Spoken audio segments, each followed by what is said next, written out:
Hello friends, welcome to my channel. இன்றைக்கி நம்ம வீடியோவில் குட்டி குட்டி டிப்ஸ் தாங்க உங்க கூட ஷேர் பண்ணியிருக்கேன். வீடியோ ஃபுல்லுமே பாருங்கள். பயனுள்ளதாக இருக்குன்னு நினச்சிங்கன்னா சேனலுக்கு ஒரு லைக் கொடுங்க.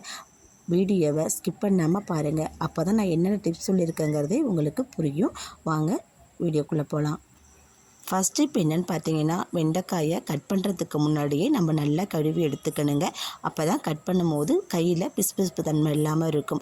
அது மாதிரி கட் பண்ணும்போது கையில் பிசுபிசுப்பு தன்மை இருந்துச்சுன்னா நம்ம என்ன பண்ணுறதுன்னு கேட்டிங்கனாக்கா, நம்ம வீட்டில் இருக்கும் பார்த்திங்களா தூள் உப்பு, அதை எடுத்து கொஞ்சம் போல் கத்திலையும் நம்ம கையிலையும் தடவிக்கிட்டு நம்ம வெண்டைக்காயை கட் பண்ணோம்னா கொஞ்சம் கூட நம்ம கட் பண்ணும்போது அந்த வலுவழுப்பு தன்மை இருக்காது. நம்மளுக்கு கட் பண்ணுறதுக்கும் ஈஸியாக இருக்குங்க.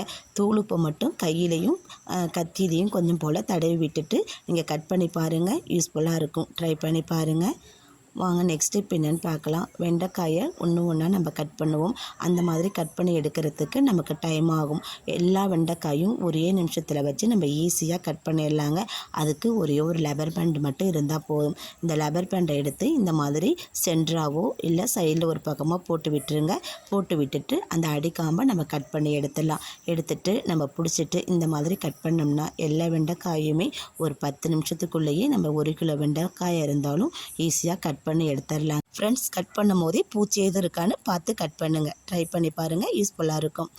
வாங்க நெக்ஸ்ட் ஸ்டெப் என்னென்னு பார்க்கலாம். தோசைக்கல்லில் இந்த இலையை மட்டும் போட்டு பாருங்கள். நீங்களே ஆச்சரியப்படுவீங்கங்க. ஆமாங்க, கற்பூரவள்ளி இலையில் அவ்வளோ ஒரு நன்மை இருக்குங்க. கற்பூரவள்ளி இலையை நம்ம பச்சையாகவே சாப்பிட்லாம். சளிக்கு ரொம்ப நல்லது. குழந்தைகள்லேருந்து பெரியவங்க வரைக்கும் இந்த இலையை பயன்படுத்திக்கலாங்க. தோசைக்கல்லை மிதமான சூட்டில் வச்சுக்குங்க. ஹை ஃப்ளேமில் வச்சிடக்கூடாது.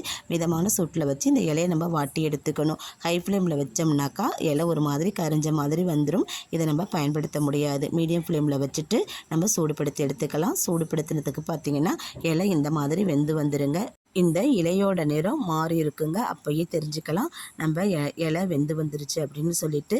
இலைங்க பாருங்கள் வெந்துருச்சு. இது ஒரு பாத்திரத்துக்கு நான் மாற்றி எடுத்துக்கிறேன். மாற்றி எடுத்த இலையை மீடியமாக நம்ம சூடு மிதமாக இருக்கணுங்க.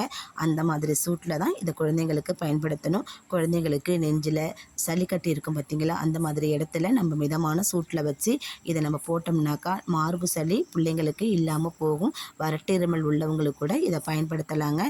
நாளடைவில் இதை பயன்படுத்திக்கிட்டு வரும்போது கொஞ்சம் கூட இருமல் சளி இல்லாமல் இருக்குங்க.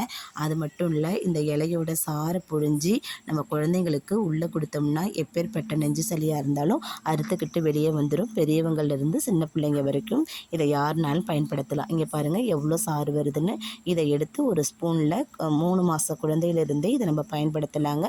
ஒரு 1/4 ஸ்பூன் அளவுக்கு உள்ளுக்கு கொடுத்தோம்னா அது சளி எல்லாமே மலை வழியாக வெளியில் வந்துடுங்க. ட்ரை பண்ணி பாருங்கள். மதியான நேரத்தில் நமக்கெல்லாம் வரும் பாருங்கள் ஒரு தலைவலி. அந்த தலைவலிக்கு கூட இதை எடுத்து புருவத்திலையும் நெத்திலையும் நம்ம தடவிக்கிட்டோம்னா அந்த தலைவலி கூட நமக்கு இல்லாமல் போகுங்க. கடையில் காசு கொடுத்து வாங்குகிற மருந்துக்கு பதிலாக இதை ட்ரை பண்ணி பாருங்கள். யூஸ்ஃபுல்லாக இருக்கும். வாங்க நெக்ஸ்ட் ஸ்டெப் என்னென்னு பார்க்கலாம். ஒரு பாத்திரத்தில் தண்ணி எடுத்துக்குங்க. அதுக்குள்ளே கொஞ்சம் போல் ஐஸ் கட்டி போட்டுக்குங்க. இது எதுக்குன்னு பார்க்குறீங்களா, நம்ம மீன் வறுக்கிறதுக்கு இல்லை சிக்கன் அந்த மாதிரி பொரியல் பண்ணுறதுக்கு மசாலா தடவுவோம். அது நம்ம கையெல்லாம் அது எரிய ஆரம்பிச்சிருங்க. இந்த வெயிலுக்கு ரொம்பவே எரியும். அந்த மாதிரி எரிதல் தன்மை இல்லாமல் இருக்கிறதுக்கு இந்த ஐஸ் கட்டியை கொஞ்சம் போல் கையில் வச்சு தேய்ச்சி விட்டுட்டு நீங்கள் தண்ணிக்குள்ளே போட்டு எடுத்திங்கன்னா அந்த ஐஸ் கட்டியோட சில்லப்புக்கு நம்மளுடைய கை எரிச்சலுக்கு கொஞ்சம் இதமாக இருக்கிற மாதிரி இருக்குங்க. அந்த எரிச்சல் தன்மையும் நமக்கு கொஞ்சம் குறைஞ்ச மாதிரி இருக்கும். அதிகமாக நமக்கு எரியாது. நீங்கள் ட்ரை பண்ணி பாருங்கள். மசாலா பொருள் தடவிட்டு கொஞ்சம் போல் ஐஸ் கட்டியை மட்டும் எடுத்து இந்த மாதிரி தண்ணியில் போட்டு கையில் மட்டும் கொஞ்சம் தடவி கொடுங்க. எரிச்சல் தன்மை இல்லாமல் இருக்கும். யூஸ்ஃபுல்லாக இருக்கும். ட்ரை பண்ணி பாருங்கள். வாங்க நெக்ஸ்ட் இப்போ என்னென்னு பார்க்கலாம். ஒரு பாத்திரம் எடுத்திருக்கேன். அதில் கொஞ்சம் போல் மஞ்சள் பொடி சேர்த்துருக்கேன். இது கூடவே கொஞ்சம் போல் நான் பவுட்ரு சேர்த்துக்கிறேங்க.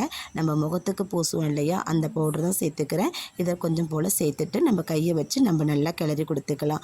கிளறி எடுத்துகிட்டு நம்ம இது எதுக்கு பயன்படுத்த போகிறோன்னு பார்த்தீங்கன்னாக்கா, நம்மளோட செவர் ஓரங்களில் சின்ன சின்ன எறும்பு குட்டி குட்டி பூச்சி வந்து போகுங்க. நம்ம என்ன தான் மருந்து போட்டாலுமே அந்த பூச்சித்தொல்லை நமக்கு இருந்துக்கிட்டு தான் இருக்கும். குறிப்பாக பார்த்திங்கன்னா சமையல் அறையில் நம்ம பூச்சி மருந்தெல்லாம் எதுவும் பயன்படுத்த முடியாது. அந்த மாதிரி சமயங்களை இந்த மாதிரி ரெடி பண்ணி அதோட ஓரத்தில் சிங்கு பக்கத்தில் சிங்குக்கு கீழே இடையெல்லாம் இதை போட்டு விட்டுட்டிங்கன்னா குட்டி குட்டி எறும்பும் வராது, கரப்பான்பூச்சி பூச்சி தொல்லையும் நமக்கு இருக்காதுங்க. இதை பயன்படுத்துறதுனால உணவுக்கும் எந்த ஒரு பாதிப்பும் கிடையாது. நம்ம செவத்துவரத்தில் இதை போட்டுட்டோம்னா குட்டி குட்டி எறும்பு கண்டிப்பாக வராதுங்க. அது மட்டும் இல்லாமல் நைட் நேரத்தில் நம்ம சமைச்சிட்டு அடுப்பை அப்படியே விட்டுட்டு போய் படுப்போம். அந்த அடுப்பு மேலே கரப்பான்பூச்சி, பல்லி இதெல்லாம் வந்து ஆட்டம் போட்டுக்கிட்டு இருக்குங்க. இந்த பவுடரையும் மஞ்சள் கலந்த பொடியும் கொஞ்சம் போல் இரவு நேரத்தில் நீங்கள் தூவி விட்டுட்டு போய் படுத்துட்டிங்கன்னா அந்த அடுப்பு மேலே கரப்பான்பூச்சியும் சரி பல்லியும் சரி ஆட்டம் போடுறத நிறுத்திடும். கண்டிப்பாக பயனுள்ளதாக இருக்கும். ட்ரை பண்ணி பாருங்கள். நான் சொன்ன டிப்ஸில் எந்த டிப்ஸ் உங்களுக்கு பிடிச்சிருந்துச்சின்னு கமெண்ட் பாக்ஸில் கமெண்ட் பண்ணுங்கள். வீடியோ பிடிச்சா லைக் பண்ணுங்கள். சேனலை சப்ஸ்கிரைப் பண்ணி சப்போர்ட் பண்ணுங்கள். தேங்க்யூ. மற்றொரு பயனுள்ள பதிவில் சந்திப்போம்.